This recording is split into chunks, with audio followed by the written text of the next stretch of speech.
এই সমস্ত শয়তান তাড়াইতে হলে বাড়িতে বেশি বেশি কোরআন খতম দিবেন, বেশি বেশি মিলাদ দুরূদ দরকার, বেশি বেশি দুয়ার দরকার। কতক্ষণ ঠিক কি না? বলে হুজুর দলিল কি? আল্লাহর কোরআন বলতেছে ফামাইয়ামাল মিসকালা যাররাতিন খায়রান ইয়ারা ওয়া মাইয়ামাল মিসকালা যাররাতিন শাররান ইয়ারা। ওয়াজ করলে কি লাভ, শুনলে কি লাভ? কষ্ট হইতেছে আপনাদের? ওয়াজ করলে কি লাভ, শুনলে। আপনি তো আমার আমিনুল ভাই বলছিল 10 মিনিট থাকবো, 45 মিনিট কিন্তু হয়ে গেছে। আমরা ছুটি আমাদের দরবার শিবিরে জেলার প্রধান বলছিল ভাই 10 মিনিট থেকে চলে যাবো, তো 10 মিনিটে পার হইয়া 45 মিনিট চলে গেছে গা। ওদের ধাক্কা রুড়ে দেয়। ওয়াজ করলে কি লাভ, শুনলে কি লাভ? লাভ হবে তার আমলে, আমলেও লাভ হবে না। নবী প্রেম না থাকলে দিলে, নবী প্রেম থাকলে দিলে লাভ হবে কম আমলে। সুপারিশ করবেন নবী রোজ হাসরের ময়দানে। জ্ঞানী যারা বুঝে তারা শুধু ইশারা, নাদানেরে বুঝাইতে পারে আছে কে কোথায়। জ্ঞানীর মতো জ্ঞানী হলে অল্প কথাই বুঝে, কচুর মতো কচু হলে অল্প জালে সিজে। দলিল কি? দলিল দিতেছে কোরআন থেকে দিয়ে যাবে। আজকে আল্লাহর কোরআনের উপরে কোন শ্রেষ্ঠ দলিল আছে? আল্লাহর সিদ্ধান্তের পরে আর কোন সিদ্ধান্ত লাগে? আল্লাহ নিজে বলতেছেন ফামাইয়ামাল মিসকালা যাররাতিন খায়রান ইয়ারা। অণু পরিমাণ, যেটা খালি চোখে দেখা যায় না, অণু। এই অণু পরিমাণ নেকের কাজ যদি তোমরা করো, আল্লাহর কোরআন বলে তারও প্রতিদান আমি কিয়ামতের ময়দানে তোমারে দেখাই দিব, তোমারে দিয়ে দিব। এর বেনিফিট থেকে তোমারে মাহরুম করব না। আল্লাহ রাসূল উম্মতকে বলেন, উম্মত তোমার ভাইকে একটা খেজুরের দানা দিয়ে হলেও অথবা একটা মুস্কি হাসি দিয়ে হলেও তুমি জাহান্নাম থেকে বাঁচার চেষ্টা করো। আল্লাহর নবী সহিহ মুসলিমে বলেন, এই আয়াতের তাফসীরের মধ্যে আসছে, আল্লাহর নবী বলেন, উম্মত রে, নেকের কাজ যত ছোট হোক, এই ছোট কাজকে তোমরা কখনো ইনকার করিও না। একবারে ছোট্ট নেকের কাজ দিয়ে হলেও তোমরা জাহান্নাম থেকে বাঁচার চেষ্টা করো। একবার জোরে বলা যাবে কি আল্লাহু আকবার? তাহলে কোরআন খতমে পড়তে ঘর হবে 10টা নেকি। কি কথা কর না, ঠিক কিনা? তাহলে বাড়িতে কি কোরআন খতম হবে? হ্যাঁ জোরে বলেন না কেন? হবে। আমাদের সিদ্ধান্ত না আল্লাহর। দুরূদ শরীফ হবে, এক দুরূদে 10 নেকি। দোয়া হবে নি? হবে। যেই মজলিসে দলবদ্ধভাবে জামাতের সাথে উম্মতরা দোয়া করে, আল্লাহর নবী বলেন একজন দোয়া করে, ইমাম হযরত আল্লামা ইমাম তাবরানী মুজামুল কবির লিত-তাবরানীর ভিতরে তিনি লিখেছেন, আল্লামা ইমাম নূরউদ্দিন হাইসামি মাজমু'উজ যাবায়েদ বিশ্ববিখ্যাত হাদিসের তখরিজের কিতাবের মধ্যে তিনি লিখেছেন, আল্লাহু আকবার। আল্লাহর নবী বললেন, জামাতের সাথে মুসলমান যখন দোয়া করে, একজন দোয়া করে, বাকিরা আমিন আমিন আমিন বলে, আমার আল্লাহর কাছে শরম হয় ওই হাতগুলি খালি ফেরাই দিতে। জামাতের সাথে যখন দোয়া হয়, এই দোয়াগুলি আল্লাহর দরবারের সঙ্গে সঙ্গে কবুল হয়ে যায়। একবার জোরে বলা যাবে কি মারহাবা? জামাতের সাথে দোয়া করলে দোয়া কবুল হয়। আর আজকে উল্টে ফতোয়া হয়েছে জামাতে একসাথে দোয়া করলে বেদাত হয়। কি আশ্চর্য উম্মতের পাল্লায় পড়ছি আজকে আমরা। কত বড় শয়তানের পাল্লায় পড়ে গেছি আজকে। ইসলাম থেকে ল্যাংটা বানানোর বুদ্ধি চলতেছে। কি কথা কর না? একজন এই ফ্যান কিনছিল খুব লম্বা 2 ইঞ্চি, তো স্ত্রীকে ডাক দিয়ে বললো, বিবি রে 2 ইঞ্চি লম্বা কিনছিলাম, তুমি কাইটে 2 ইঞ্চি কমায় দিয়ে দিও, কালকে অফিসে যেতে হবে। তো চিন্তা করলো স্ত্রীর মনে নাও থাকতে পারে কাজের বিরাট বড় চাপ, তো বড় মেয়েকে ডাক দেখে, মা তুমি 2 ইঞ্চি কাটো। চিন্তা করলো এটার মনে নাও থাকতে পারে মেজুটারে ডাক দেখে, মা তুই 2 ইঞ্চি কাটিস। তো চিন্তা করলো তার মনে না থাকতে পারে সেজুটারে ডাক দেখে, মা তুই 2 ইঞ্চি কাটিস। তো চিন্তা করলো হ্যাঁ তার মনে নাও থাকতে পারে ছোটটারে কিছু, তুই 2 ইঞ্চি কাটিস। যাওয়ার সময় বেরোর সময় দেখে বেড়ার বউ সামনে, মা সবাই বলছিলাম মনে না থাকতে পারে, তো তুমি 2 ইঞ্চি কাটো। সবাই রাত ভরে কাটতে কাটতে সকালবেলা ফুল প্যান্ট পরতে যায়, দেখে হাফ প্যান্ট হয়ে গেছে। আমরা ইসলামটা এরকম কাটতে কাটতে কাটতে কাটতে ল্যাংটা বানানোর বুদ্ধি চলছে।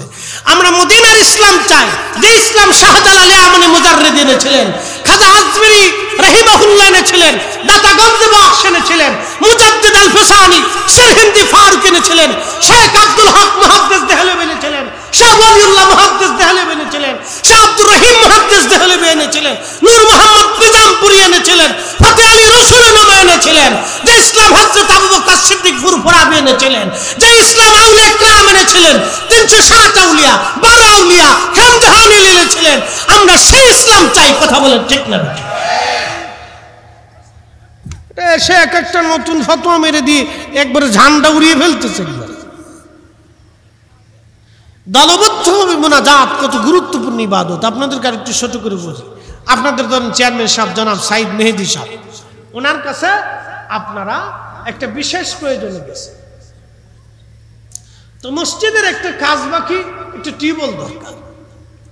তো ইমাম সাহেব হুজুর এই টিউবওয়েল আনার জন্য চেয়ারম্যান সাহেবের কাছে যা বললো, চেয়ারম্যান সাহেব আমাদের একটা টিউবওয়েল দরকার, আপনি ব্যবস্থা করে দেন। তো জনাব সাইদ মেহেদী সাহেব চিন্তা করলো ইমাম সাহেব আসছে, আচ্ছা ঠিক আছে দেখবেন ইমাম সাহেব আপনি আসছেন, বিবেচনায় রাখবেন। তো ইমাম সাহেব গেল, 1 মাস হয়ে গেছে, টিউবওয়েল আসেন। মুতল্লি মহোদয় চিন্তা করলো ইমাম সাহেব গেল, গুরুত্ব দিল, তো আমি যাই। তুমি আবার গেলে চেয়ারম্যান সাহেব একটা টিউবওয়েল দরকার। তো মুতল্লি মহোদয় চিন্তা করলো টিউবওয়েল দরকার, বললাম, চেয়ারম্যান সাহেব বললো মুতল্লি সাহেব আসছেন, বিবেচনায় রাখবো, দেখি বরাদ্দ আসে কিনা। তো সবাই মুতল্লি সাহেব চলে আসছে, চেয়ারম্যান সাহেব মনে নাই, মাসখানিক চলে গেছে। এখন গ্রামের সব মুসল্লি একসাথে যাইয়া চেয়ারম্যান সাহেবের বাজ্যা উঠছে। চেয়ারম্যান সাহেব টিউবওয়েল চাইছিলাম, একটা টিউবওয়েল লাগে। এখন চেয়ারম্যানের চিন্তা হলো ইমাম সাহেবরে একটা বুঝ দিয়ে পাঠাইছি, ইমাম সাহেব একা ছিল, মুতল্লি মহোদয় একটা বুঝ দিয়ে পাঠাইছি, উনিও একা ছিল। এখন গ্রামের সব মুসল্লি একসাথে এসে আমার বাইত উঠছে, এখন যদি আমি টিউবওয়েল না দিই তোমার ইজ্জত শেষ। কি কথা কন না কে? চেয়ারম্যান সাহেবের কাছে শরম লাগবে না? উনি শরমে ফিরে হইলো লোকদেরকে বলবে আমার বাড়ির টিউবওয়েল উঠাই দিয়ে হলো মসজিদে গেড়ে দিয়ে। কি কথা কন না কে? এটা হলো জামাতের সাথে কাজ করলে, আঞ্জাম দিলে কাজ সহজ হয়ে যায়। মুসলমানরা জামাতের সাথে যখন আল্লাহর দরবারে হাত তুলে, জামাতে যখন জিকির করে, জামাতের সাথে নামাজ পড়ে, জামাতের সাথে ইবাদত করে, জামাতের সাথে একসাথে খায়, জামাতের সাথে কোনো নেক কাজ করে, আল্লাহর কাছে এত পছন্দ হয়। রব্বে করিম বলতেছেন আমার উম্মত ওই সময় হাত বাড়াইলে আমি আল্লাহর কাছে শরম লাগে, আমি আল্লাহ লজ্জা পেয়ে যাই যে আমার এত বান্দা কাঁদতেছে, আমি কি করে ফেরত পাঠাই। আমি আল্লাহ লজ্জার খাতিরে হলেও, আমি আল্লাহ লাজুকতার ইসলা হলেও রহমানুর রহিম নামের উসিলা দিয়া আমি আল্লাহ আমার বান্দাদের দুয়াকে কবুল করাই নি। আরো জোরে জোরে জোরে জোরে। জামাতের সাথে দোয়া করা, ইবাদত করা, জিকির করা ইবাদত না বেদাত? জোরে বলেন, বেদাত না ইবাদত? আজকে যারা বেদাতের ফতোয়া দিয়ে বন্ধ করবার চেষ্টা করতেছে তারা মহা ভুলের মধ্যে আছে। আল্লাহ ভুল থেকে তাদেরকে হেফাজত করুক। সকলে বলেন আমিন। একটু দরুদ শরীফ পড়েন। আল্লাহুম্মা সাল্লি আলা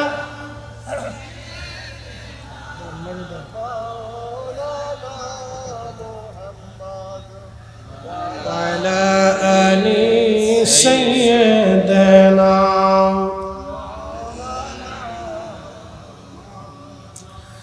যখন তোমার ডাক পড়িবি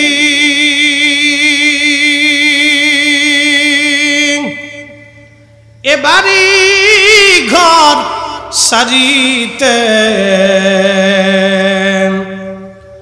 আপন পোশাক খুলে খুলে সাদা কাফন পরাইবে। আল্লাহুম্মা সাল্লি আলা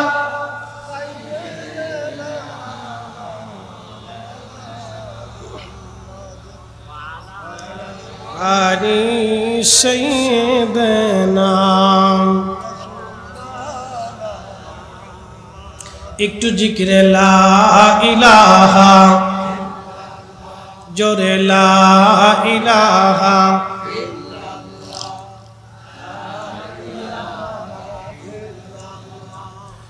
লা ইলাহা হাসবি রব্বি জাল্লাল্লাহ মা ফি কলবি গায়রুল্লাহ নূর মুহাম্মদ সাল্লাল্লাহু লা ইলাহা ইল্লাল্লাহ লা ইলাহা লা ইলাহা ইল্লাল্লাহ মুহাম্মাদুর রাসূলুল্লাহ সাল্লাল্লাহু আলাইহি। খুব মনোযোগ দিয়ে যেইখানে ওয়াজ রাখছিলাম সেইখানে আবার আমি ফিরে চলে যাই। মায়ের পেটের মধ্যে রুহু নামক ইঞ্জিনটা আমার আল্লাহ মায়ের পেটের মধ্যে ঢুকাই দেন। 4 মাসের শেষ সময় 120 দিন পরে, মনে রাখবেন সারা জীবন 120 দিন মায়ের রেহেমে সন্তানের বয়স যখন 120 দিন হয়, 120 দিনের মাথায় আমার আল্লাহ পাক রুহু নামক ইঞ্জিনটা পাঠায়। খাসার ভিতর চীন পাখি কেমনে আসে যায়। এই যে রুহু ইঞ্জিনটা আমার আল্লাহ রাব্বুল আলামিন মায়ের রেহেমের ভিতরে 120 দিন পরে আল্লাহ পাক ঢুকায় দেন। জিব্রাইল আমিন যখন রুহু নামক ইঞ্জিনটা মায়ের পেটের মধ্যে যখন ঢুকায়, তখন ঢুকাই দেওয়ার পরে ফুৎকার দেওয়ার পরে আল্লাহ ডাক দেয়, জিব্রাইল 4টা জিনিস আমার এই বান্দার জন্য নির্ধারিত করে দাও। কয়টা? জোরে বলেন কয়টা? আমার দিকে তাকান, খুব গুরুত্বপূর্ণ কথাগুলি। মানুষের দেহের ভিতর যখন রুহু আসে 1 মাস 20 দিন, তো 120 দিন পরে 4 মাসের শেষ দিনের মাথায় আল্লাহর রুহের জগৎ থেকে রুহুটা এনে আল্লাহ মায়ের দেহের ভিতরে, বাচ্চার দেহের ভিতরে, মায়ের রেহেমের ভিতরে আল্লাহ রুহুটা ফুকায় দেয়। একসাথে বলবেন আল্লাহু আকবার। এক দেহের ভিতরে কয় জীবন? না 2 জীবন। এক দেহের ভিতরে কয় জীবন? মায়ের রেহেমের ভিতরে যখন আমরা মায়ের পেটে ছিলাম তখন 2 জীবন। মার 1 জীবন আর আমার আর 1 জীবন, 2 জীবন। এক পেটের ভিতরে একসাথে 2 জীবনের খাবার, 2 জীবনের নিঃশ্বাস, 2 জীবনের পানি, 2 জীবনের অক্সিজেন, 2 জীবনের নাইট্রোজেন, হাইড্রোজেন, যা যা প্রয়োজন যিনি ব্যবস্থা করছেন তিনি কে? তাহলে জিকির হবে কার? দোয়া কার কাছে? মনে রাখেন সারা দিন। প্রিয় সাতক্ষীরাবাসী, ওই রুহু যখন মায়ের পেটের মধ্যে চলে আসলো, মায়ের পেটের মধ্যে রুহু আসার পরে জিব্রাইল আল্লাহ বলেন, জিব্রাইল 4টা জিনিস তুমি মা ওই বান্দার জন্য নির্ধারিত করে দাও। 1 নম্বর হায়াত, আমি আল্লাহর পক্ষ থেকে সেটা নির্ধারিত করে দাও। 1 নম্বর হায়াত, সে কখন কোন অবস্থায় কোন জায়গা মারা যাবে আল্লাহ ছাড়া কেউ জানে না। চিৎকার মেরে জোরে বলবেন আল্লাহু আকবার। ওয়ামা তাদরি নাফসুন বিআইয়ি আরদিন তামুত, মানুষ কোথায় কোন জায়গা মারা যাবে আল্লাহ ছাড়া কেউ জানে না। জিন্দেগি বড় কঠিন। দেখেন ইরানের প্রেসিডেন্ট মহা ইব্রাহিম রাইসি আর তিনাদের ওই পররাষ্ট্রমন্ত্রী আব্দুল্লাহিয়ান হেলিকপ্টারে গেলেন, আর ফিরে আসতে পারেন নাই। এত বড় দামি প্রেসিডেন্ট, তাদের নিরাপত্তার জন্য কত গোয়েন্দা সংস্থা কাজ করে, কিন্তু হেলিকপ্টার দুর্ঘটনায় মারা গেল। আহা, কিছুই করার নাই। আল্লাহ বললেন, ওয়ামা তাদরি নাফসুন বিআইয়ি আরদিন তামুত, মানুষ কোন স্থানে, কোন জায়গায়, কোন অবস্থায়, কোন সময় মারা যাবে মানুষ তাহা জানে না, মানুষ তাহা জানে না। কেউ বলতে পারবে না পররাষ্ট্রমন্ত্রী কি প্রেসিডেন্ট কি সেনাপ্রধান কি পারমাণবিক বিজ্ঞানী কি রাশিয়ার প্রেসিডেন্ট কি আমেরিকার প্রেসিডেন্ট কি জাতিসংঘের মহাসচিব পৃথিবীর বড় বড় বড় বড় জ্ঞানী বিজ্ঞানী ডক্টর চিকিৎসা বিজ্ঞানী যারা নোবেল পেল তারাও পর্যন্ত আজরাইল থেকে বাঁচতে পারবে না। আল্লাহর কোরআন বলল কুল ইন্নাল মাউতাল্লাযী তাফিরুনা মিনহু ফাইন্নাহু মুলাকিকুম।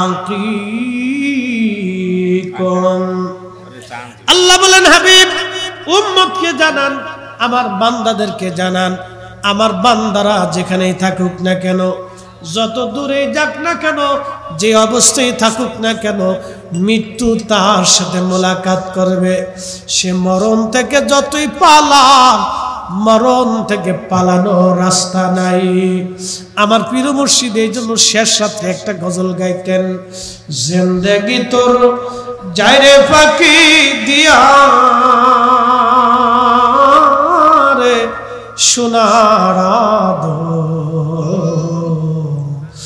জিন্দেগি তোর যায় ফাঁকি দিয়া।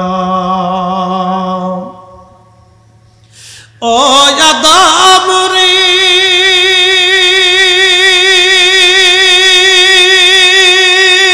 বাঘ ধরিয়া গেছে দাড়ি, দন্ত আছে গোটা চারি, সমন জারি গিয়াছে কুরিয়ারে সোনার আদম জিন্দেগি তোর যায় ফাঁকি দিয়া, জিন্দেগি তোর যায় রে ফাঁকি দিয়া রে সোনার আদম জিন্দেগি তোর যায় ফাঁকি দিয়া।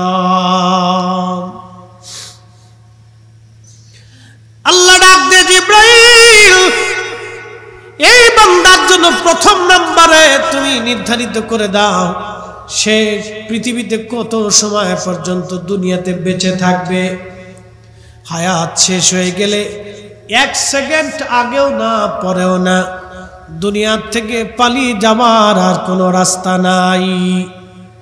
খুব মনোযোগ দিয়েন। 2 নম্বর, ওই বান্দার জন্য যেটা নির্বাচিত হয়, আল্লাহ রাব্বুল আলামিন ডাক দিয়ে বলেন জিবরাইল 2 নম্বর ওই বান্দার জন্য নির্বাচন করো, তার জন্য রিজিক। কি পরিমাণে সে রিজিক খাবে, কি পরিমাণে সে রিজিক অন্বেষণ করবে, এই বিষয়টা এ বান্দার জন্য তুমি নির্ধারিত করে দাও। এ আমার দিকে তাকাবেন, আমার দেশে দেখবেন অনেকে হায়ার এডুকেটেড পারসন, বিরাট বড় শিক্ষিত, কিন্তু চাকরি করে মাসে 50,000 টাকার বেতন। আবার আর একজন আছে লেখাপড়া কম, লেখাপড়া নাই, সে কয়েক হাজার কোটি টাকার মালিক।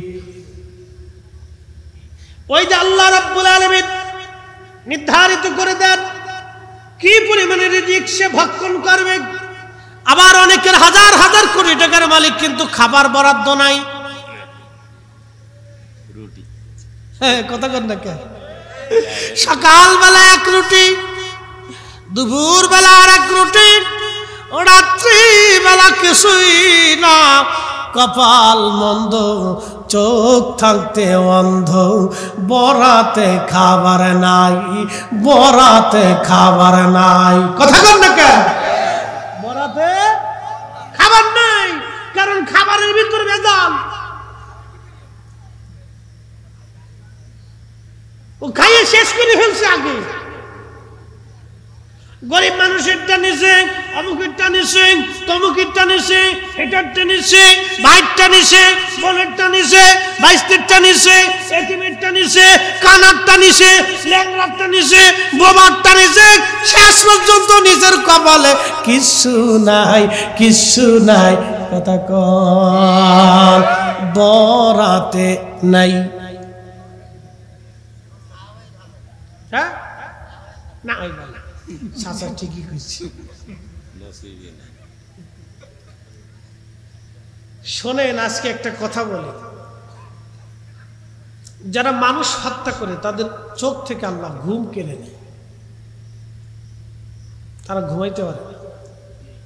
তাদের অন্তর থেকে আল্লাহ শান্তিকে কেড়ে নিয়ে যায়, কোনো কাজে তারা শান্তি পায় না, অশান্তির মধ্যে ভুগতে থাকে, নানান বিভিন্ন রোগে অসুখে যন্ত্রণা ফন্ত্রণা কাটতে থাকে।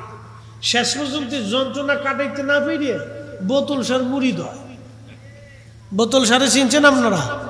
বোতল সার 2 ঢোক মাইরি দিয়ে পরে বউরে মা কয়, ছেলেরে এই বিয়াই কয়, মায়ের শাশুড়ি কয়, মানে যা পায় তাই কয়, কি যে কয় নিজেও কইতে পারে না, শান্তি নাই। বোতল সার মুড়ি দেয়, ঘুমাইতে পারে না, ঘুম কেড়ে নিয়ে যায়, এটা বাস্তবতা। যারা মানুষ হত্যা করে আল্লাহ তাদের অন্তর থেকে চোখ থেকে ঘুম কেড়ে নেয়। যারা মানুষের হক নষ্ট করে আল্লাহ তাদের অন্তর থেকে সুখ কেড়ে নিয়ে যায়। সে কখনোই শান্তি পায় না। ঠিক বললো ঠিক, না ঠিক বললো ঠিক। যারা করে তাদের কাছে জিজ্ঞেস করেন সুখে আছেন না, শান্তি নাই, শান্তি নাই। আল্লাহ আমরাও অনেক ভালো রাখছে, একসাথে বলেন আলহামদুলিল্লাহ। শুইলে ঘুম এসে যায়, কথা কন না, জোরে বলেন। শুইলে কি আসে? ঘুম এসে যায়। ডন টেনশন, কোনো টেনশন নাই। শুইলে শটাং মেরে একবারে নাকে টিরাক চলতেছে। বন্ধু আমার, শান্তি আলা বিযিকিরিল্লাহি তাতমাইন্নুল কুলুব। সাবধান, আল্লাহর জিকিরের মধ্যে তোমার শান্তি। আল্লাহ নবী বললেন উম্মতরে, জিব্রাইলকে ডাক দেয়, বলে আল্লাহ জিব্রাইল আরেকটা জিনিস তুমি লিখে দাও, আমি আল্লাহর পক্ষ থেকে নির্ধারিত করে দাও তার জন্য রিজিক। এজন্য আপনি যদি হাজার ভালো কিছু খাওয়ার চেষ্টা করেন পারবেন না, আল্লাহর যদি রেজামন্দি না থাকে। 2 নম্বর রিজিক। এই জন্য কারো রিজিকে হাত দিবেন না, কারো রিজিক নষ্ট করবেন না, কারো জমিন নষ্ট করবেন না, কারো ফসল নষ্ট করবেন না, কারো ফল নষ্ট করবেন না, কারো মাছ নষ্ট করবেন না, কারো সন্তানের জীবন নষ্ট করবেন না, কারো কন্যা সন্তানের বিয়ে ভেঙে দিবেন না, কারো সংসার নষ্ট করবেন না, কারো সংসারে ভেজাল বাঁধাবেন না, কোনো গ্রামে অশান্তি বাঁধাবেন না, কিলিকবাজি করবেন না, অশান্তি বাঁধাবেন না, ঝগড়া বিবাদ মারামারি লাগাবেন না, এইগুলি মীমাংসা করবেন, ভালো কাজ করবেন। মানুষ হইয়া ভবেতে আসিয়া মানুষের করিলাম কি? আমি নবী না মানিলাম, কি যে ভুল করিলাম। আমি নবী না মানিলাম, কি যে ভুল করিলাম। ভস্মে ঢালিলাম ঘি, মানুষ হইয়া ভবেতে আসিয়া মানুষের করিলাম কি? মানুষ হইয়া ভবেতে আসিয়া মানুষের করিলাম কি? 3 নম্বর ইজ্জত। 3 নম্বর কি? ইজ্জত। বুঝছেন নি আপনারা? সম্মান। এই মজলিসে এইখানে বসাইছে কে? আমারে আল্লাহ। জোরে বলেন কে? আল্লাহ। ইমামের মুসল্লিতে দাঁড়া করাইলেন আল্লাহ, চেয়ারম্যান যিনি বানাইলেন তিনি আল্লাহ, সমাজের নেতৃস্থানীয় ব্যক্তি যারে বানাইলেন আল্লাহ, সমাজের সর্দার বানাইলেন আল্লাহ, মাতুব্বর বানাইলেন আল্লাহ, পয়সাওয়ালা বানাইলেন আল্লাহ, আপনাকে ওসি ডিসি এসপি সেনাপ্রধান মেজর জেনারেল এইগুলি ব্রিগেডিয়ার কর্নেল ক্যাপ্টেন এগুলি বানাইলেন আমার আল্লাহ। আল্লাহ আল্লাহ আল্লাহ আল্লাহ ডাক দিয়ে বলে, জিবরাইল 3 নম্বর আমার বান্দার জন্য নিযুক্ত করে দাও ইজ্জত। আমি আল্লাহ তার ইজ্জত দিলাম। এই জন্য কোরআন আল্লাহ আবার অপশন রেখে দিলেন, কুলিল্লাহুম্মা মালিকাল মুলকি তুতিল মুলকা মান তাশাউ ওয়া তানজিউল মুলকা মিম্মান تشاء وتعز من تشاء وتذل من تشاء হুজুর আপনি বলে দেন মুলকের মালিক আমি আল্লাহ, যাকে খুশি আমি আল্লাহ ইজ্জত আলা বানাই, যার কাছ থেকে খুশি আমি আল্লাহ ইজ্জত ছিনাই নেই, যারে খুশি রাজত্বের মালিক বানাই, যার কাছ থেকে খুশি আমি আল্লাহ রাজত্ব ছিনাই নেই। খুশি আমি রাজত্ব দেই, যার কাছ থেকে খুশি রাজত্ব ছিনাই। 2 দিন আগে ইরানের প্রেসিডেন্ট ইব্রাহিম রাইসি, আজকে আবার একজন নতুন, কি কথা কর না কেন? 2 দিন আগেও তিনি প্রেসিডেন্ট, আজকে একজন নতুন। রাজত্ব কার হাতে? জোরে বলে। রাজত্ব আল্লাহর হাতে। ছিনিয়ে নেন তিনি, দিয়ে দেন তিনি, যাকে খুশি তাকে বানান, যার কাছ থেকে খুশি তাকে ছিনিয়ে নেন। প্রিয় উপস্থিতি, খুব মনোযোগ দিয়ে যান, খুব বুঝে বুঝে যাবেন।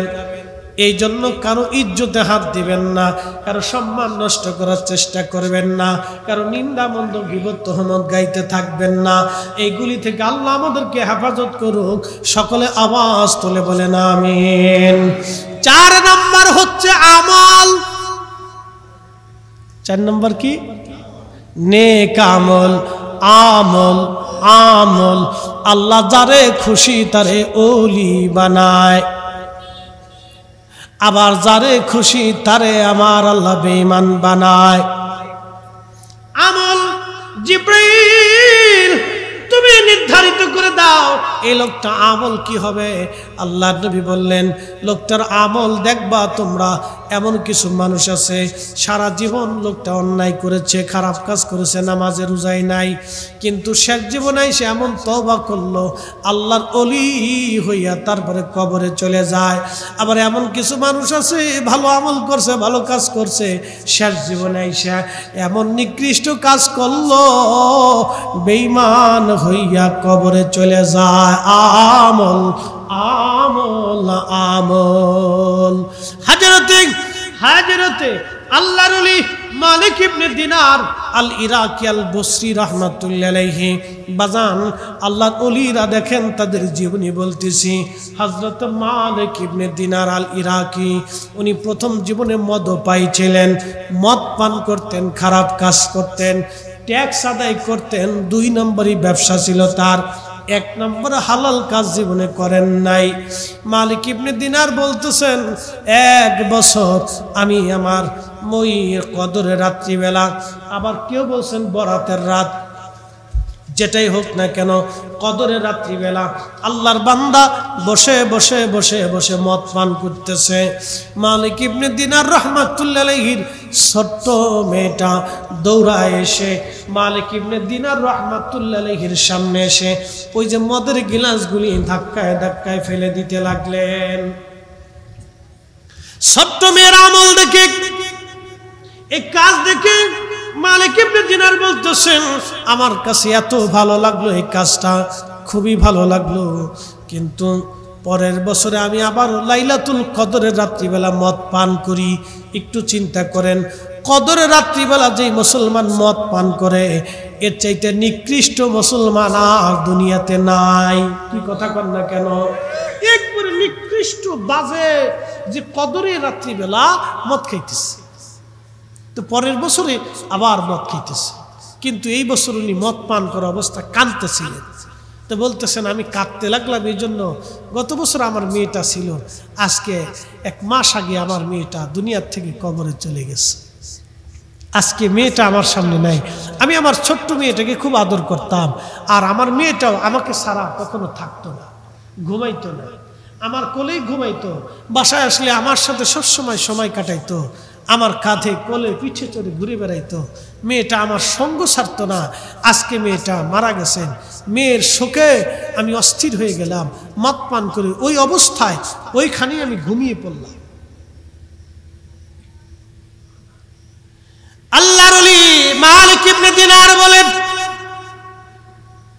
কদরের রাত্রিবেলা ওই অবস্থায় ওইখানে আমি ঘুমাইলাম। ঘুমিয়ে পড়ার পরে স্বপ্ন দেখলাম হাসরের মাঠ কায়েম হয়ে গেছে। বিরাট বড় মাঠ, কোটি কোটি মানুষ এই মাঠে, শুধু কান্না চিৎকার দৌড়াদৌড়ি, কেউ কারো দিকে তাকায় না। নবী বললেন, আমার উম্মতরে, হাসরের মাঠের তিনটা জায়গায় সন্তান বাবাকে চিনবে না, বাবা সন্তানকে চিনবে না, মা ছেলেকে চিনবে না, ছেলে মাকে চিনবে না, বন্ধু বন্ধুকে চিনবে না, কেউ কারো পরিচয় দেবে না, কেউ কারো দিকে তাকানোর সময় পাবে না। সবাই পেরেশান থাকবে, চিন্তিত থাকবে। এই তিনটা জায়গা ওই দাউদ মুহাম্মদুর রাসূলুল্লাহ সাল্লাল্লাহু আলাইহি ওয়াসাল্লাম আমার পেয়ারা নবী ছাড়া এই সময় আর কেউ কাছে আসতে পারবে না। চিৎকার মেরে জোরে বলেন আল্লাহু আকবার। এই জন্য কাজী নজরুল লিখেছেন, শ্রেষ্ঠ নবী দিলাম রে তরিয়ে নিতে রোজ হাসরে, পথ না ভুলি তাই তো দিলে পাক কুরআনের বাণী, খুদা তোমার মেহেরবানি। আল্লাহর নবী বললেন, তিনটা জায়গা সন্তান মাকে চিনবে না। প্রথম নাম্বার হলো মিজানের পাল্লা। আমার দিকে তাকাবেন, তিনটা জায়গার কোন কোন জায়গা আমাদের জানার দরকার। এক নাম্বার হলো মিজান পাল্লা, যেখানে বদি এবং নেকির পাল্লা ওজন করা হবে।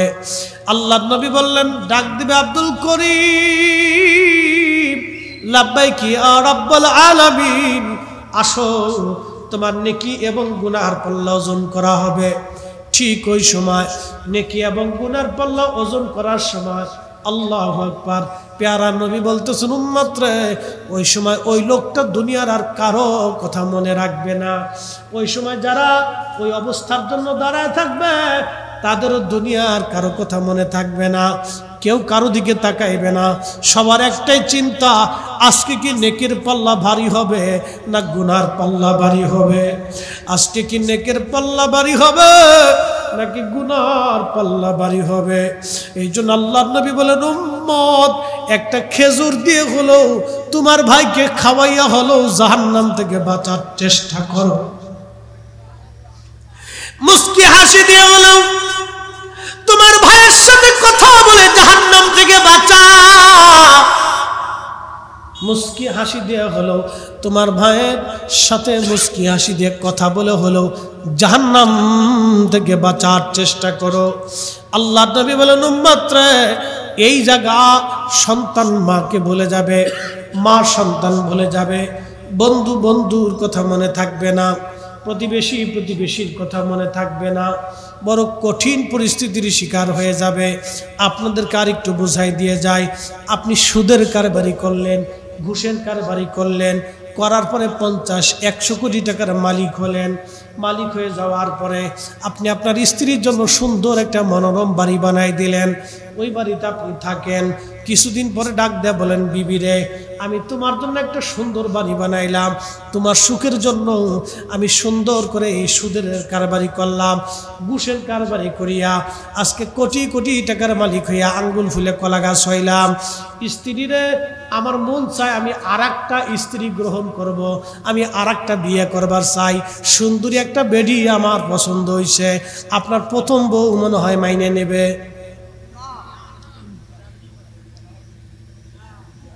আসতে কইলেন, কে ডরাইতেছেন নাকি? না পুলিশে ধরবে না, না বাড়িতে রান্না বান্না করবে না? কোনটা?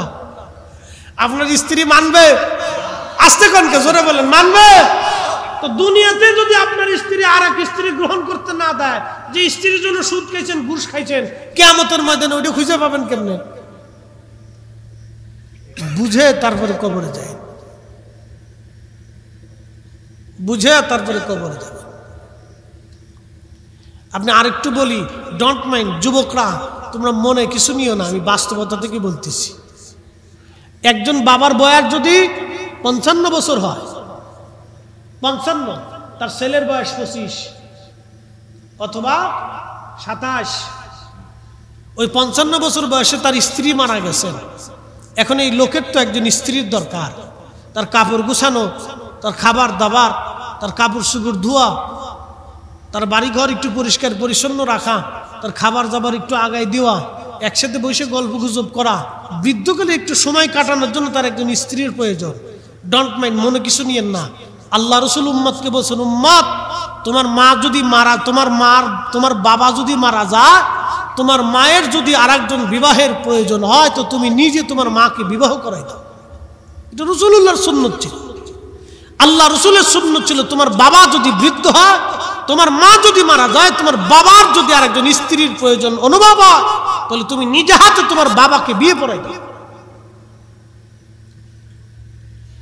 এখন আপনার বয়স 55 বছর, সুদে ঘুষে অন্যায় অপরাধ করে কোটি কোটি টাকার মালিক হয়েছেন, আপনার স্ত্রী মরে গেছে, আর একটা সুন্দরী বেডি বা আরেকজন স্ত্রী, আরেকজন মহিলা বিয়ে করতে যান, আপনার ছেলে রাত্রিবেলা এসে গলার মধ্যে ছুরি ধরবে।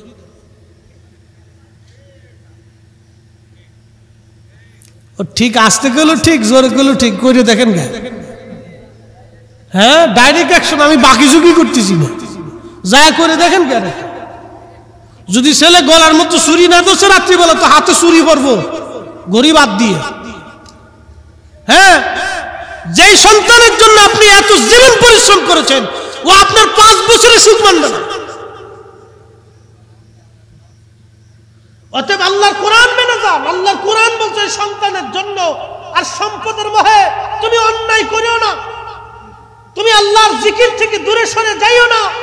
তুমি যদি সরো, তুমি ধ্বংস হবে, তুমি ভুল করবে। এজন্য মানব জাতির উচিত সন্তান আর সম্পদের চিন্তা করিয়া অন্যায় না করা, অপরাধ না করা এবং গুনাহের কাজ না করা, আল্লাহ থেকে জুদা না হওয়া। কথা কোন ঠিক না বেঠিক বুঝে তারপরে বাড়ি যায়। বাস্তবতা থেকে বলে গেলাম আজকে, কাজ হবে না, কাজ হবে না।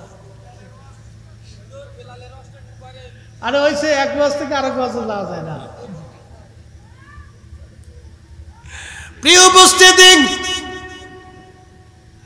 খুবই মনোযোগ দিয়ে শুনবেন। হযরত মালিক ইবনে দিনার রাহমাতুল্লাহ আলাইহির কথা বলছিলাম। মালিক ইবনে দিনার রাহমাতুল্লাহ আলাইহি, মালিক ইবনে দিনার রাহমাতুল্লাহ আলাইহি, তিনি ওই যে বিরাট বড় মহেশ্বরের মাঠ, এই মাঠের কথা বলতে যা বলছিলাম, 3 জায়গা কেউ কারো কথা মনে রাখবে না, কিন্তু আল্লাহর হাবিব উম্মতকে ভুলবে না। একবার জোরে বলা যাবে কি মারহাবা। আহা, আল্লাহ রাসূল বলতেছেন, উম্মতরে, 1 নম্বর মিজানের পাল্লা, এই জায়গা কেউ কারো কথা মনে থাকবে না। 2 নম্বর আমল নামা ডান হাতে না বাম হাতে। যখন হাসরবাসীদেরকে ডাক দিয়ে আল্লাহ বলবেন, আসো, এখন তোমাদের হাতে আমল নামা দেওয়া হবে। আমল নামা যাদের ভালো, সামনের থেকে তাদের আমল নামা দেওয়া হবে। আমল নামা যাদের খারাপ, পিছন দিক থেকে আমল নামা দিয়ে দেওয়া হবে হাতে। সেই দিনও বড় কঠিন, ওই সময় কেউ কারো কথা মনে রাখবে না, সবাই সবাইকে ওই সময় ভুলে যাবে, কেউ কারো কথা মনে নাই। আল্লাহ নবী ডাক দিয়ে বলেন, উম্মতরে, 3 নম্বর ফুলসিরাতের ঘাট। ফুলসিরাত পাড়ি দেওয়ার সময় বড় কঠিন, জাহান্নামীরা পুরে পুরে কেটে কেটে জাহান্নামে পড়ে যাবে। এই কঠিন সময় ফুলসিরাতের ঘাটে, আহা, কে পার হবে, কে পার হতে পারবে না। এই কঠিন পেরেশানিতে মানুষগুলি সবাই সবাইকে সেই দিন ভুলে যাবে। কিন্তু আমার নবী হযরত খাদিম রাসূল আনাস রাদিয়াল্লাহু আনহুকে ডাক দিয়ে বললেন, একদিন খাদিম রাসূল হযরত আনাস, তিরমিজি বাবু শাফার মধ্যে এসেছে, হযরত আনাস রাদিয়াল্লাহু আনহু নবীকে ডাক দিয়ে বলেন, ইয়া রাসূলুল্লাহ, নবী গো, কিয়ামতের মাঠে আপনি আমারে দয়া করে বলে যান, আপনি আমারে সারা জান্নাতে যাবেন না। নবীজি, আমি খাদেম আনাসকে নিয়ে তারপর আপনি জান্নাতে যাবেন। আল্লাহর নবী ওয়াদা করে বললেন, আনাস রে, আমি নবী ওয়াদা করলাম তোমাকে নিয়ে আমি জান্নাতে চলে যাব। খাদেম রাসূল আনাস বলতেছেন, হুজুর, জান কিয়ামতের ময়দানে কোন জায়গা গেলে আপনারে পাওয়া যাবে? আল্লাহর নবী ডাক দেয়া বলেন, আনাস রে, প্রথমত আমার তুমি মিজানের পাল্লার কাছে গেলে পাবা। বলি ইয়া রাসূলুল্লাহ, মিজানে যদি না পাই কোন জায়গা গেলে আপনাকে পাবো?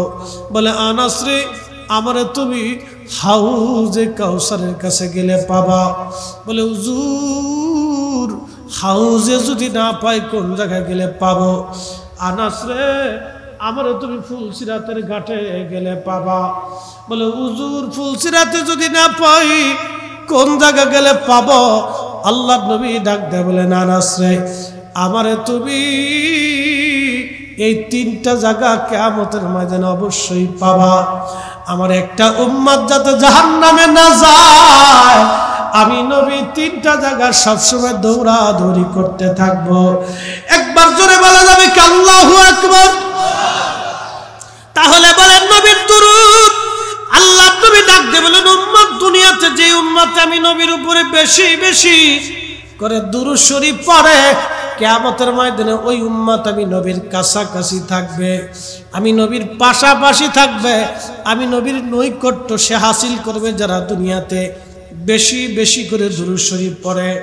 আল্লাহ নবী বলেন, মান সাল্লা আলাইয়া ফি ইয়াউমিন আলফা মাররা, উম্মতরে প্রত্যেকদিন যদি তুমি 1000 বার করে দুরূদ শরীফ পড়ো, লাম ইয়ামুত, মরণ হবে না, হাত্তা ইয়ারা মাকআদাহু মিনাল জান্নাহ, দুনিয়া থেকে জান্নাতের মাকাদা না দেখা পর্যন্ত, জান্নাতের ঠিকানা না পাওয়া পর্যন্ত তোমার মউত আসবে না। চিৎকার মেরে জোরে বলেন না সুবহানাল্লাহ। তাহলে জবান খুলে দেন, একসঙ্গে দুরূদ শরীফ পড়ি। আল্লাহুম্মা সাল্লি আলা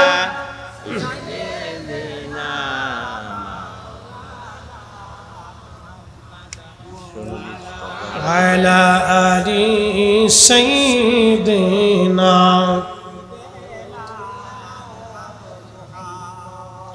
আমরা একসাথে বলি আল্লাহু আকবার। আলামিন, সমস্ত জগৎ সমূহের রহমত। আল্লাহু আকবার। শুধু জমিন না, এই বিশ্ব না, যত বিশ্ব আছে, মারহাবা বলবেন না?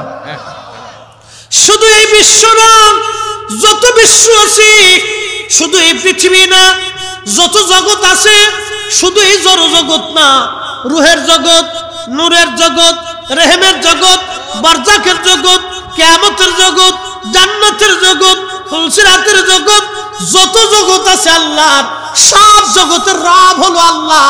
আলহামদুলিল্লাহি রাব্বিল আলামিন। এই জন্য বিশ্ব নবী বললে নবীজির শানে বেমানান হয়, বরখেলাপ হয়, বেমানান হয়। আল্লাহ বলছেন রাহমাতুল লিল আলামিন, আর আমি আল্লাহ রব্বুল আলামিন। আল্লাহ ডাক দে হাবিব, আমি রব্বুল আলামিন, আপনি রহমাতুল লিল আলামিন। আমি মালিকি ইয়াউমিদ্দিন, বিচার দিনের মালিক আমি আল্লাহ। আর আপনি নবী হলো আসা আইয়াবা আসাকা রাব্বুকা মাকামাম মাহমুদা। আপনি নবী শাফিউল মুজনিবিন, আমি মালিক ইয়াউমিদ্দিন। আপনি নবী শাফিউল মুজনিবিন, আমি আল্লাহ কিয়ামতের মাঠের বিচার দিনের মালিক। আর আপনি নবী হলেন ওই দিনের সুপারিশ করনেওয়ালা। আমি নবী আরশে আযম ওয়ালা, আপনি নবী মাকামে মাহমুদ ওয়ালা। আমি আল্লাহ হলাম আরশে ওয়ালা, আপনি নবী মাকামে মাহমুদ ওয়ালা। একসাথে বলবেন না মারহাবা? নারায়ে তাকবীর, আল্লাহু আকবার, নারায়ে তাকবীর, নারায়ে রিসালাত, ইয়া রাসূলুল্লাহ, নারায়ে রিসালাত, ইয়া রাসূলুল্লাহ। হযরতুল আল্লামা জনাব মাওলানা জহুরুল ইসলাম ফরিদি সাহেব জিন্দাবাদ, জিন্দাবাদ। ওরে রাহমাতুল লিল আলামিন, আপনি উম্মতের জাবিন, গুনাহগারের অতি আপনজন। আল্লাহর নবী, নূরের নবী, আপনি আমার জীবনের জীবন। আবার বলি, আল্লাহ হলো রব্বুল আলামিন, আমাদের নবী রাহমাতুল লিল আলামিন। আল্লাহ হলো মালিক ইয়াউমিদ্দিন, আমাদের নবী শাফিউল মুজনিবিন। আল্লাহ হলো আরশওয়ালা, আমাদের নবী মাকামে মাহমুদওয়ালা। আল্লাহ হলো ক্ষমা করনেওয়ালা, আমাদের নবী সুপারিশ করনেওয়ালা। আর আল্লাহ হলো আল্লাহ হলো আল্লাহ, আর আমাদের নবী হলো হাবিবুল্লাহ। আল্লাহ হলো রহিম, আমাদের নবী রহিম। আল্লাহ হলো রহমানুর রহিম, আর আমাদের নবী বিল মুমিনিনা রাউফুর রহিম। আল্লাহু আকবার। আল্লাহ রাব্বুল আলামিন তার রাসূলকে এত ইজ্জত দিলেন, বিশ্ব নবী বললে আমার নবীর ইজ্জতের হানি হয়, সম্মানের হানি হয়। আমার নবীর কথাটা একেবারে নবীর ইজ্জতে বেমানান হয়ে যায়। এজন্য আল্লাহ যতগুলি রকম দিয়েছেন হাবিবুল্লাহ, এই হাবিবুল্লাহ আমাদের বোঝা দরকার। হাবিবুল্লাহ আল্লাহর বন্ধু। আজ থেকে 900 বছর কষ্ট হইতেছে আপনাদের? 15 মিনিট চলবে? হ্যাঁ, আর 15 মিনিট হবে ইনশাআল্লাহ। বলে একসাথে বলি তো আল্লাহু আকবার, বলি না ইয়া রাসূলুল্লাহ। হাবিবুল্লাহ ইব্রাহিম খলিলুল্লাহ, আমাদের নবী হাবিবুল্লাহ আর ইব্রাহিম খলিলুল্লাহ। আল্লামা ইমাম কাজী আয়াজ আল মালিকি আজ থেকে 900 বছর আগে একখানা কিতাব লিখলেন, কিতাবুশ শিফা। এই শিফার ব্যাখ্যা করেছেন আল্লামা ইমাম মোল্লা আলী কারি, শরহে শিফা। এই দুইটা কিতাবের মধ্যে লেখা হয়েছে। আল্লামা ইমাম খুফাজি নাসিমুর রিয়াদের মধ্যে লিখেছেন। আল্লাহু আকবার। আল্লাহর খলিল ইব্রাহিম খলিলুল্লাহ, আর আমাদের নবী হলেন হাবিবুল্লাহ। খলিলুল্লাহ এবং হাবিবুল্লাহর মধ্যে তফাৎ কি আজকে বুঝে যাবেন। আজকে আপনারা খলিলুল্লাহ হলো আল্লাহ যাহা বলতেন তাহাই করতেন, আল্লাহ যাহা চাইতেন তাহাই দিতেন, আল্লাহ যাহা বলতেন তাহাই করতেন, আল্লাহ যাহা বলতেন তাহাই করতেন। আল্লাহকে খুশি করতেন, আল্লাহকে খুশি করতেন, আল্লাহকে খুশি করতেন, আল্লাহকে খুশি করতেন। তিনি হলো খলিলুল্লাহ, আল্লাহকে খুশি করতেন, তিনি হলো খলিলুল্লাহ। আর হাবিবুল্লাহ হলো আল্লাহ যারে খুশি করতেন তিনি হাবিবুল্লাহ, আল্লাহ যারে খুশি করতেন তিনি হাবিবুল্লাহ, আল্লাহ যারে খুশি করতেন তিনি হাবিবুল্লাহ। তিনি আমার আপনার নবী রাহমাতুল লিল আলামিন হাবিবুল্লাহ। চিৎকার মেরে বলেন হাবিবুল্লাহ, হাবিবুল্লাহ। আরো জোরে বলেন হাবিবুল্লাহ, আরো জোরে বলেন হাবিবুল্লাহ, হাবিবুল্লাহ, হাবিবুল্লাহ, হাবিবুল্লাহ। এই জন্য কাজী নজরুল লিখেছেন, আল্লাহকে যে পাইতে চায় হযরতকে ভালোবেসে, আরশ কুরসি লৌহ কলম না চাহিতেই পেয়েছে সে। ঠিক কিনা? ত্রিভুবনের প্রিয় মুহাম্মদ এলো রে দুনিয়ায়, রে সাগর আকাশ বাতাস দেখবি যদি আয়, রে সাগর আকাশ বাতাস দেখবি যদি আয়। ধুলির ধরা বেহেশত আজ জয় করিল দিল রে লাজ, আজকে খুশির ঢল নেমেছে ধূসর সাহারায়, রে সাগর আকাশ বাতাস দেখবি যদি আয়, রে সাগর আকাশ বাতাস দেখবি যদি আয়। হাবিবুল্লাহ, আল্লাহ যাকে খুশি করতেন তিনি হাবিবুল্লাহ। চিৎকার মেরে যারা বলেন আল্লাহু আকবার। বলে হুজুর দলিল কি? কোরআনে আল্লাহ বলতেছেন, ওয়ালা সাউফা ইউতিকা রাব্বুকা ফাতারদা।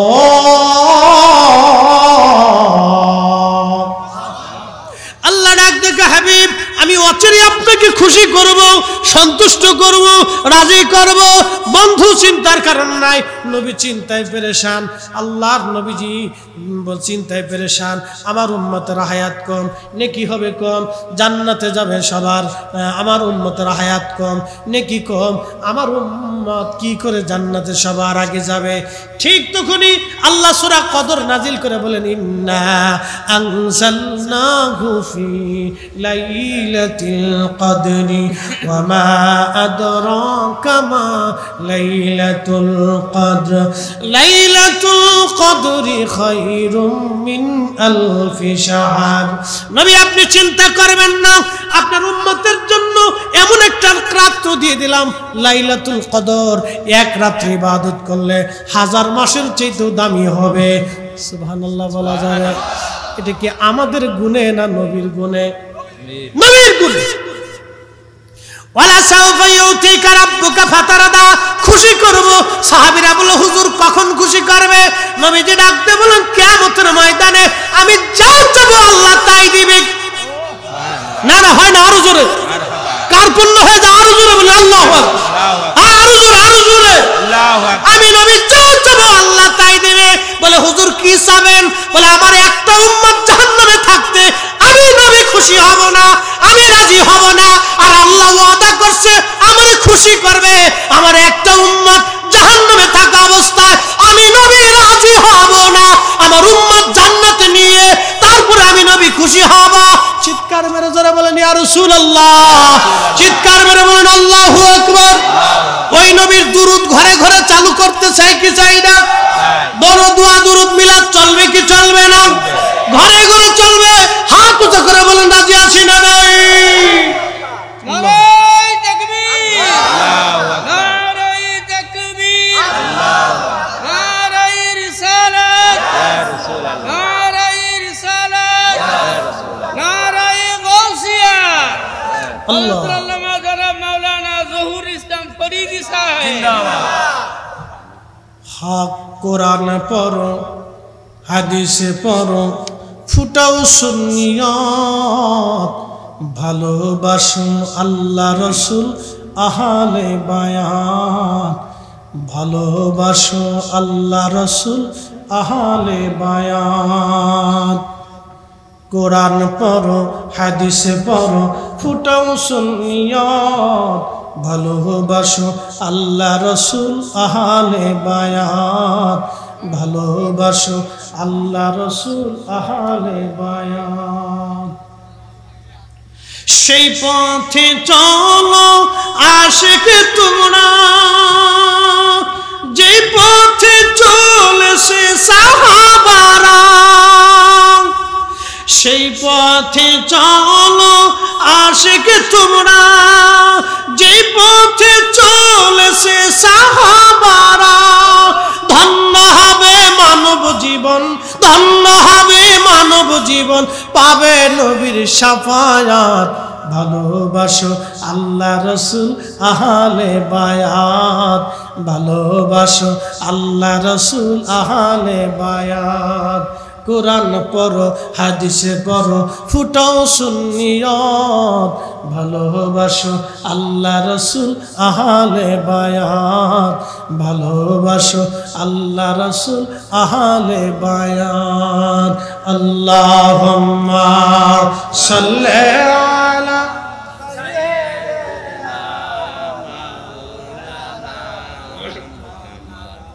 ওয়া আলা আলি সাইয়্যিদিনা।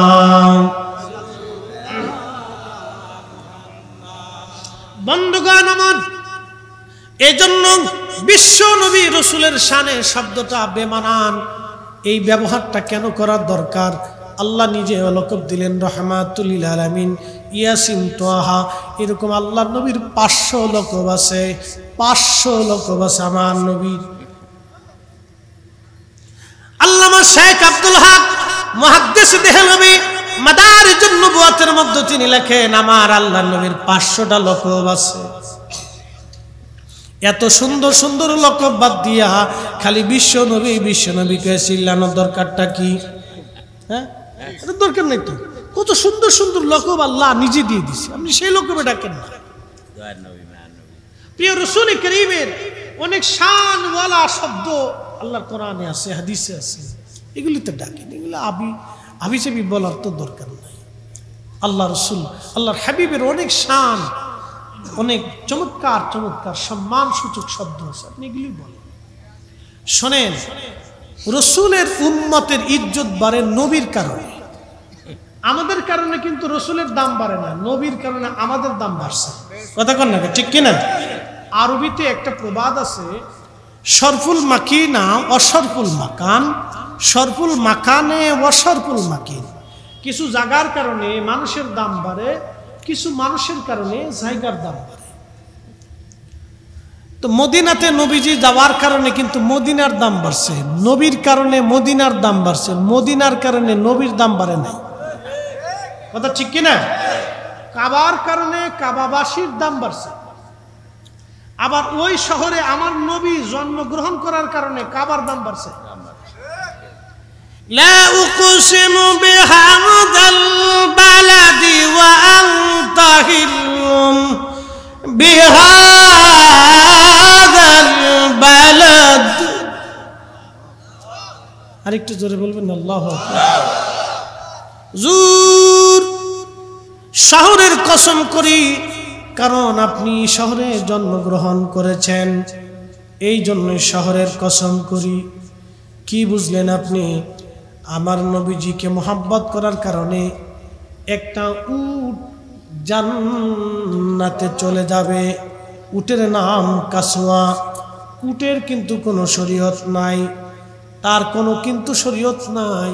এই প্রাণীগুলি কিয়ামতের ময়দানে তারা কেউ জান্নাতে যাবে না।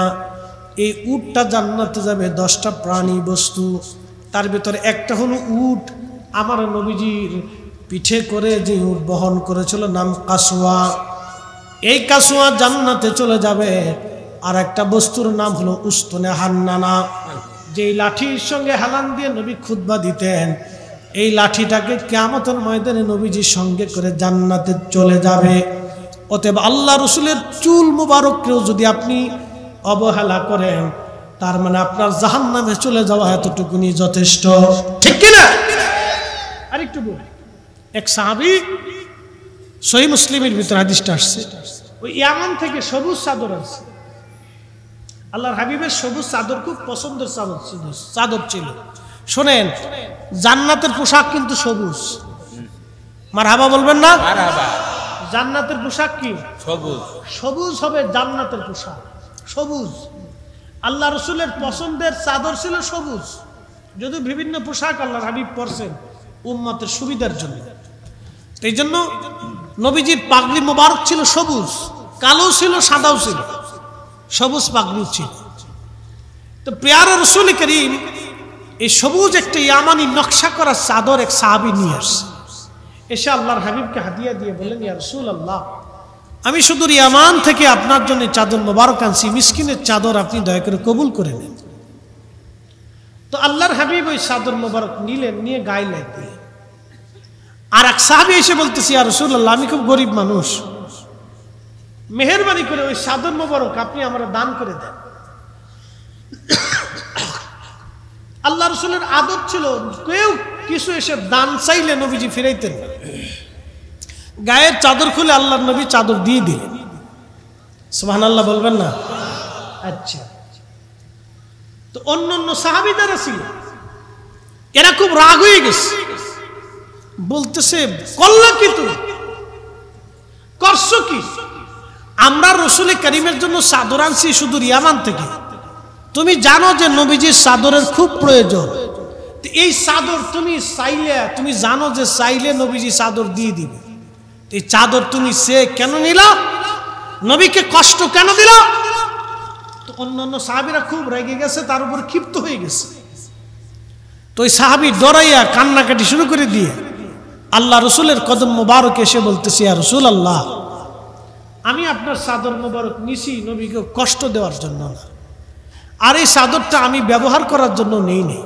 বলে, তাহলে তুমি কি জন্য নিছো?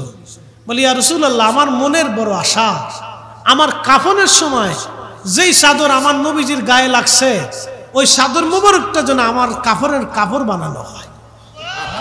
হ্যাঁ, আর একটু জোরে বলবেন আল্লাহু আকবার। বলে, কি বুঝলেন? আল্লাহর নবীর সাহাবীরা নবীজির একটু চাদরের সুতাটাকেও অমূল্যায়ন করেন না। আমরা কি বুঝি না বুঝি, কোন মাদ্রাসায় পড়ছি না পড়ছি, কি সাতা মুফাসসিরে কোরআন হইলাম, আল্লাহ জানে, ও বেড়াই জানে, কোত্থেকে পড়ছে, কেমনে পড়ছে তাও জানি না। শোনেন, একটা কথা বলে দিয়ে যাই, ভগর ভগর আরবিতে কথা বললে বড় হুজুর হওয়া যায় না। অনেক কোরআন হাদিস জানলেই তাকে আলেম বলা হয় না। আলেম তাকে বলে যার অন্তরে আল্লাহ এবং তার রসুলের মহাব্বত তাকওয়া বেশি হবে, এবং যার অন্তরে হব্বে রসুল বেশি হবে সে হলো জ্ঞানী। এই কথাটা মনে রাখবেন, বুঝতে পারছেন? ওই যে নলতাতে ঘুমিয়ে আসেন খান বাহাদুর হাসানুল্লাহ রহমতুল্লাহ, কোন মাদ্রাসার সাইকুল হাদিস ছিলেন বলেন তো? হ্যাঁ, উনি কোন মাদ্রাসার সাইকুল হাদিস না, কিন্তু জেনারেল শিক্ষিত, জমিদার, অনেক সম্পদের অধিকারী, কিন্তু তারপরও কি হয়েছে? আল্লাহর ওলি হয়ে কবরে গেছে। কি কথা কর না কেন? কারণ কি? তাকওয়া। খালি বগর বগর আরবি কইলে বড় হুজুর হয় না। আল্লাহর কোরআন তার প্রমাণ দিয়েছে। ইন্না আকরামাকুম ইনদাল্লাহি আতকাকুম, নিশ্চয় আল্লাহর কাছে তার দাম বেশি যার অন্তরে তাকওয়া বেশি। কি কথা বলেন ঠিক কিনা? আল্লাহর ভয় যার অন্তরে বেশি তার দাম বেশি। মালিক ইবনে দিনারের কথাটা শেষ করে দিয়ে যায়। মালিক ইবনে দিনার বলতেছেন, আমি পাগল পারা হয়ে গেছি। হাসরের বিরাট বড় মাঠ কায়েম হয়ে গেল, একটা বিরাট বড় অজগর সাপ, আহা খুব বিষধর, চক্ষুগুলি লাল লাল রক্তবর্ণ, আগুন ঝরে আসতেছে। এরকম একটা বিশাল দেহী অজগর সাপ আমারে তাড়া করতেছে কামড় দেওয়ার জন্য। মালিক ইবনে দিনার বলেন, বিরাট বড় এই সাপটা আমাকে কামড় দেওয়ার জন্য তাড়া করতেছিল। আমি হাসরের মাঠে দ্রুত গতিতে তুমুল ভাবে দৌড়াইতেছিলাম পালায়ন করার জন্য। আমি পালাচ্ছি, কিন্তু সাপ আমার পিছে পিছে দৌড়ায়। মালিক ইবনে দিনার বললেন, দুনিয়ার মানুষরে এই সাপটা থেকে বাঁচার জন্য আমি দৌড়াইয়া হাসরের মাঠের এক কোনায় গেলাম। যাইয়া দেখি সুন্দর পোশাক পরে এক বৃদ্ধ বসে আছে। তাকে বললাম, বৃদ্ধ তুমি সাপ থেকে আমারে তাড়াতাড়ি বাঁচাও, এই সাপটা আমারে কামড়ানোর জন্য আসতেছে। এই বৃদ্ধ ডাক দিয়ে বলল, মালিক ওই সাপ থেকে বাঁচানোর সক্ষমতা, এই শক্তি আমার নাই, আমি আজকে বৃদ্ধ, এই ক্ষমতা আমার নাই, অন্য কোথাও তুমি যাওয়ার চেষ্টা করো। মালিক ইবনে দিনার বললেন, আমি দ্রুত গতিতে দৌড়াইয়া হাসরের মাঠে আর এক কোণে এসে দেখলাম শুধু আগুন আর আগুন। ওইখান থেকে দৌড়াইয়া আমি দেখলাম বিরাট বড় একটা প্রাসাদ দেখা যায়। সাপটা আমার পিছু পিছু দৌড়াইতে লাগলো। বিরাট বড় প্রাসাদ, জান্নাতি বড় বড় রুম, সুন্দর মণি মুক্তা হীরা জমরদ জহরত দিয়ে বানানো। লক্ষ লক্ষ শিশু বাচ্চারা ওই জান্নাতের মধ্যে খেলাধুলা করে। মালিক ইবনে দিনার বললেন, দুনিয়ার মানুষ, আমি দৌড়াইয়া ওই প্রাসাদের দিকে যাচ্ছিলাম, এমন সময় ঘোষণাকারী ঘোষণা দিয়ে বলল, শোনো, একজন বান্দা বিপদগ্রস্ত হইয়া আমাদের প্রাসাদের দিকে রওনা হয়েছে। এই লোকটার কোনো আমানত মনে হয় প্রাসাদের মধ্যে আছে। তোমরা শিশুরা তাড়াতাড়ি প্রাসাদ থেকে বের হয়ে সেই লোকটাকে বিপদ থেকে বাঁচাও। বলতেছে, আমি দ্রুত দৌড়াচ্ছিলাম, সাপটা আমার পিছু পিছু দৌড়ায়, আর আমি দৌড়ায় প্রাসাদের কাছে গেলাম। সঙ্গে সঙ্গে বিরাট বড় দরজা খুলে দেয়া হলো। এমন সময় দেখি ছোট ছোট বাচ্চারা দৌড়ায় এসে আমার ওই ছোট্ট মেয়েটা, যে মেয়েটা মারা গিয়েছিল, ওই মেয়েটাও আমার সামনে এসে দাঁড়ায় গেল। মেয়েটাকে দেখে আমি থমকে দাঁড়ায় গেলাম। ছোট বাচ্চা ওই সাপটাকে ধাওয়া করলো ধরার জন্য। সাপটা পালিয়ে চলে গেল। আমি ওই জান্নাতের রুমের প্রাসাদের মধ্যে বসে গেলাম। ছোট্ট মেয়েটা আমার কোলের মধ্যে বসে গেল। বসে যাওয়ার পরে মেয়েটা আমার দাড়ি ধরে ধরে টানতেছিল, আলগোদ দাড়ি ধরে ধরে টানতেছিল আর বলতেছিল, আব্বা জান, এখনো কি সময় হয় নাই, তুমি পাপ কাজ থেকে ফিরে আসবা? আব্বা গো, এখনো কি সময় হয় নাই, তুমি অন্যায় থেকে ফিরে আসবা? মদ থেকে ফিরে আসবা, নেশা থেকে ফিরবা। আব্বাজান এখনো কি তোমার সময় হয় নাই? মালিক ইবনে দিনার বলতেছিলেন, আমি মেয়েটাকে ডাক দিয়ে বললাম, মা আজকে আমার কিছু ব্যাখ্যা তুমি বলে দাও। বলে, আব্বা বলো। আমার এত বড় একটা সাপে দাপড়াইতেছিল কামড়ানোর জন্য, এই সাপটা কি চিনলাম না। মেয়েটা ডাক দেয়া বলে, আব্বাজান এই সাপটা হলো আপনার জীবনের বদ আমল। আপনি জীবনে যত অন্যায় করেছেন, খারাপ কাজ করেছেন, আজকে এটাকে সর্বাকৃতি দিয়ে আল্লাহ আপনাকে শাস্তি দেওয়ার জন্য এই সাপটা আপনার পিছনে লেলায় দিয়েছিল। বলতেছে, মারে আমি আশ্রয়ের জন্য বৃদ্ধ লোকের কাছে গেলাম। এই বৃদ্ধ লোকটাকে বলতেছে, আব্বাজান এই বৃদ্ধটা হলো আপনার নেকামল। আজকে নেকামল দুর্বল করে রাখছেন বিদায় সে আপনাকে সাহায্য করতে পারে নাই। বলে, মারে এত বড় প্রাসাদ, জান্নাতের প্রাসাদ কাদের?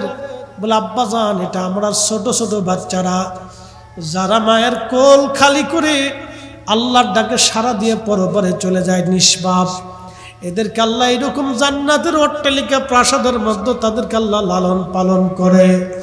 কিয়ামতের মাঠে ইমানদার বাবা মার জন্য এই ছোট ছোট বাচ্চাগুলি সুপারিশ করনেওয়ালা হইয়া নাজাতের জরিয়া বানাইয়া এই ছোট্ট বাচ্চাদের সঙ্গে আল্লাহ জান্নাতি বানাই দিবে তার বাবা মারে। একসাথে ধরে বলবেন কি সুবহানাল্লাহ। যাদের বাবা মা ছোট্ট করে শিশু সন্তান মারা যায়, তাদের ধৈর্য ধরতে হবে আল্লাহর প্রতি, এটা মনে রাখবেন আপনারা। ওই মেয়েটা ডাক দিয়ে বলতেছে, আব্বাজান শুনিয়া যান, আপনি আজকে এই প্রাসাদে আমি এসেছিলাম বিদায় আজকে বেঁচে গেলেন। আব্বাজান আমি ছোট্ট কালে মারা গেছি বিদায় আসছে আপনার সাপ থেকে বাঁচাইতে পারলাম। বাবা গো তোমার কি সময় হয় নাই অন্যায় থেকে তুমি ফিরে আসবা? ছোট্ট মেয়েটা এইভাবে আলতো করে দাঁড়িয়ে আলগাইতেছিল আর বলছিল, আব্বু তুমি তওবা করে ফিরে আসো। মালিক ইবনে দিনার বললেন, আমার ঘুম ভেঙে গেল। ঘুম ভেঙে যাওয়ার পরে আমি তওবা করলাম, আমার সমস্ত সম্পদগুলি আল্লাহ রাস্তায় দান করে দিলাম, চাকরি ছেড়ে দিলাম, দুনিয়া বিরাগী হইলাম। আমি দুনিয়া বিরাগী হইয়া আল্লাহ পাওয়ার জন্য দুনিয়ার সব সংসারের মোহ ত্যাগ করে দিয়ে আমি তওবা করিয়া আল্লাহ পাওয়ার জন্য আমি দিক দিগন্তর ঘুরে ঘুরে বেড়াইতে লাগলাম। পৃথিবীর বড় বড় ইমামরা প্রশংসা করেছেন। বিশ্ববিখ্যাত মুহাদ্দিস আল্লামা ইমাম আবুল ফারাজ ইবনুল জৌজি উয়ুনুল হাকাতের মধ্যে তার জীবনের অনেক কারামত লিখেছেন। একবার জোরে বলা যাবে কি সুবহানাল্লাহ। বিশ্ববিখ্যাত উলামারা তার জীবনী লিখছে, বিশ্ববিখ্যাত আলেমরা তার প্রশংসা করেছেন। বুঝতেই পারতেছেন একজন মদপায়ী, নেশাখোর, অন্যায়কারী তওবা করিয়া ভালো হইয়া আল্লাহ ওয়ালা হইয়া আল্লাহর ওলি হইয়া তারপরে তারা কবরে চলে গেছে। সাক্ষীরা বাসী, এই জন্য আমাদেরকে ফিরে আসতে হবে আল্লাহর দিকে, আল্লাহর দিকে ফিরে আসা লাগবে, আল্লাহর দিকে। এই জন্য আল্লাহ রসুল বললেন, জিব্রাইল তুমি বান্দার নির্দিষ্ট করে দাও কে আমলওয়ালা হবে কে বদকার হবে, তুমি লিখে দাও। এই জন্য আল্লাহ আমাদের বুলন্দি নসিব, আল্লাহ আমাদের জন্য আমল লিখে দিয়েছেন। এই জন্য আমরা আল্লাহর ওলিদের মুহিব্বিন হইছি, আল্লাহর ওলিদের পথে আমরা পরিচালিত হয়েছি। আল্লাহর কোরআনে নবীর সুন্নাহের বিধানে আমাদের জীবন চলে আসলো। নামাজি হইছি, রোজাদার হইছি, আল্লাহ ইবাদতের কাতারে নিয়ে আসছে, জান্নাতের বাগানে বসায় দিয়েছে। এটা আমাদের বুলন্দ নসিব। এই নসিব যার ভালো সেই শুধু জান্নাতের বাগানে বসতে পারে। আল্লাহ আমাদের আমল করার তৌফিক দিন। আওয়াজ তুলে ধরে বলেন আমিন। এসেছেন যত নবী সকলের ইমাম, সালাম নবী তোমায় হাজারো সালাম, ইয়া নবী সালাম আলাইকা ইয়া রাসূল সালাম